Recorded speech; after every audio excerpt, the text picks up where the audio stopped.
pushing an idea that you have been taught. Listening skills is core to somebody who wants to take up a financial planning profession.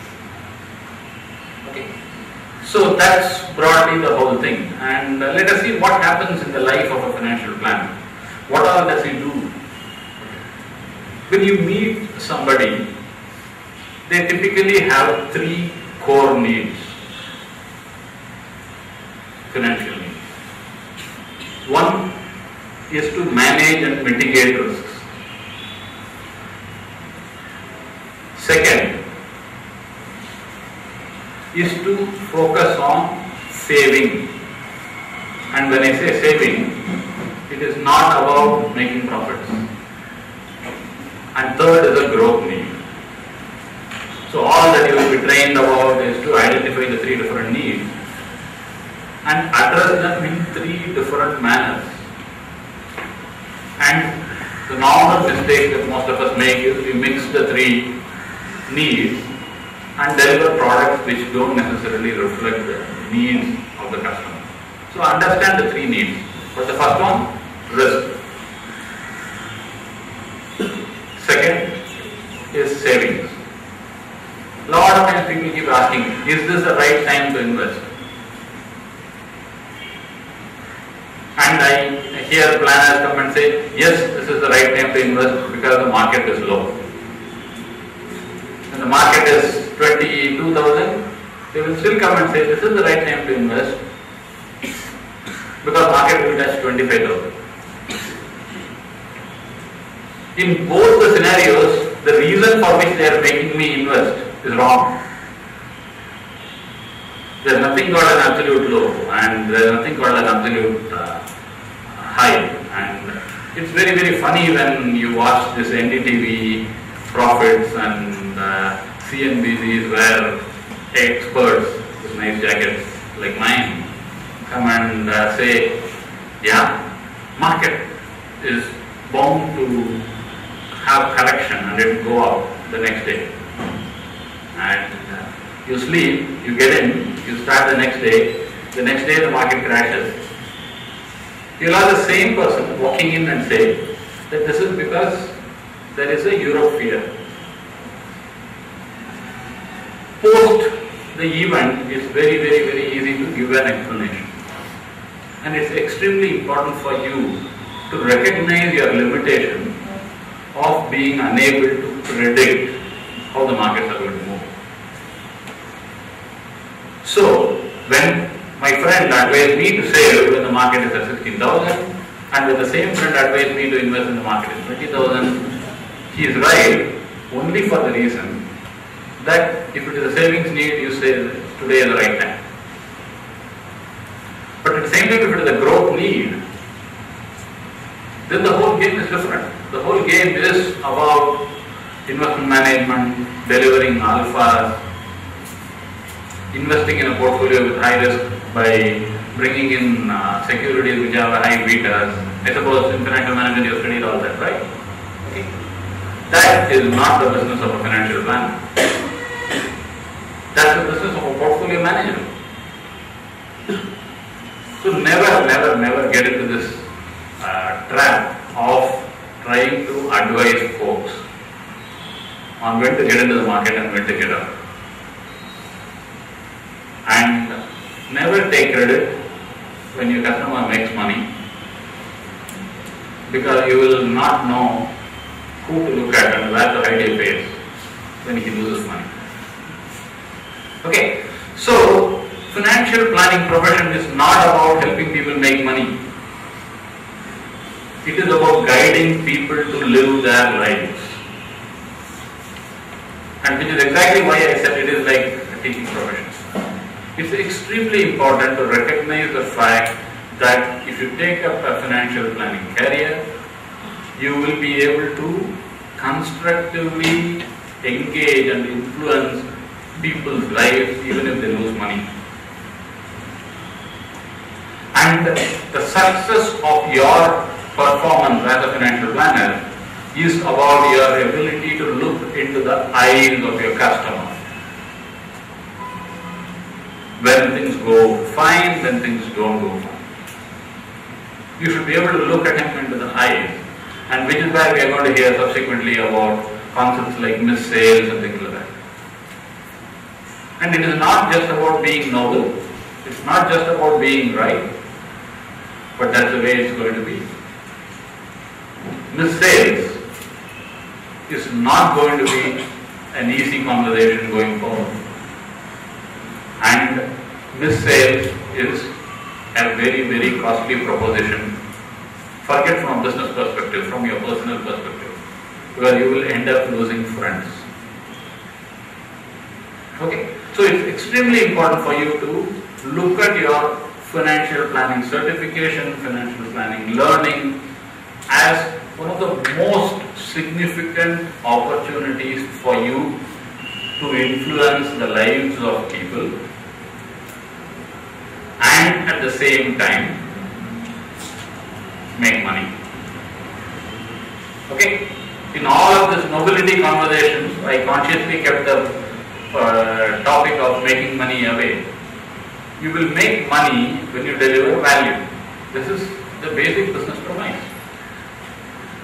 And your profession, whatever you do, whether it is education, whether it is healthcare, whether it is retail, it just doesn't matter. In every piece of your career, every day, the question that you will be asking is, am I adding value? This is what one of the conversations we had just before we walked in. People do a qualification and then come and say that now they won't do what they were doing and they want to do something else, primarily because they have a qualification. As long as you are not able to translate your knowledge, your capability into something that is going to deliver value to the customers, please recognize, even if your employer wants to pay you more, it is not going to be sustainable. So every day when you get up, you need to see how many lives are you changing. Okay? So that's the whole premise of what is your career thought, career ideas are going to be. Let me just go in a little more and walk through on how it is appropriate for people like you. Why did I ask the question, how many of you are on Facebook? It's purely because it's also important for you to influence more lives than you would touch on a daily basis. That act of scaling up is going to happen through technology. And your business of being a financial planner is all about touching people and touching people's lives, and the best way to do it is through technology. And I keep telling people, if you meet somebody and you come back, make notes, not about what promises you are going to make and what promises he was expecting you to make. That's your business notes. It's very important for you to record in your, if you use Outlook, against the personal detail, Outlook address book. Write a note something, how many kids does he have, what is his kid doing. Somebody will say, oh, I have my daughter, she is in 10th standard, I don't know whether she will do engineering or not, next year is important. Make notes of these small facts of life. So that when you visit the next time, if you recall and say that the last time I met you, you had said that your daughter wanted to get into engineering. What did she do? Which engineering college she went to? And then you have bonded with the person who you are talking to. And that's extremely important. So when we talk here about sales, it is about bonding with people. So collect as much of information and use the information for you to be successful in your business. So it is going to be a technology-driven world. You are not going to be alone. There is going to be tremendous competition. The difference that you will make is you. And that's the beauty of this career. And this career is something that is going to be so personally enriching. Like even today, if I go to my school and my teacher recognizes me after 25 years, I can tell you that it's the most flattering thing about the teacher. And it's the same thing that's going to happen when you get into this career. So get into it if it is a long haul. Focus on what changes you are going to make in people's life, and the opportunity that is ahead of you is phenomenal. Okay? So that's broadly what I wanted to set as a context for today's deliberation. I think we have experts who are practicing financial planning, and we are going to hear from them. And one last thing before I move is a very, very significant piece of information. This is a conversation that's predominantly driven by men, as you see in this diagram. And it is extremely important that we bring diversity to this particular profession. And bringing in diversity is not just about bringing more women into this profession, but it is about bringing balanced thought. And my personal belief is, once you bring diversity into any profession, the profession gets enriched. So my request here again is for the women here to take up financial planning with a lot more of vigor and come on to the podium and throw people like us out of here. Thank you.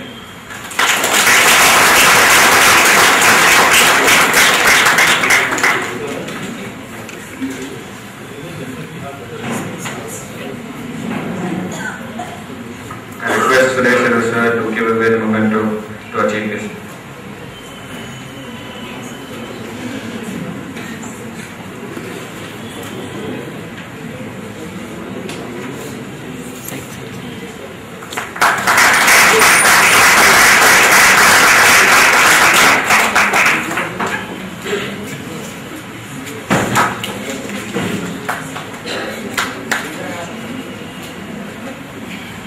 I now request Mr. Shajan Samuel to give away his speech.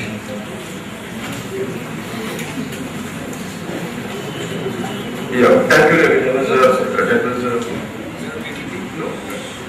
It was a wonderful insight, and Ramana Krishnan, Sanjeev Kumar, HOD of St. Joseph College, Mr. Ravi Krishnan, Ravi Raman, and friends and colleagues. It is an absolute delight for us to partner with the St. Joseph College of Business Administration to bring to all of you Careers in Financial Planning Event 2011.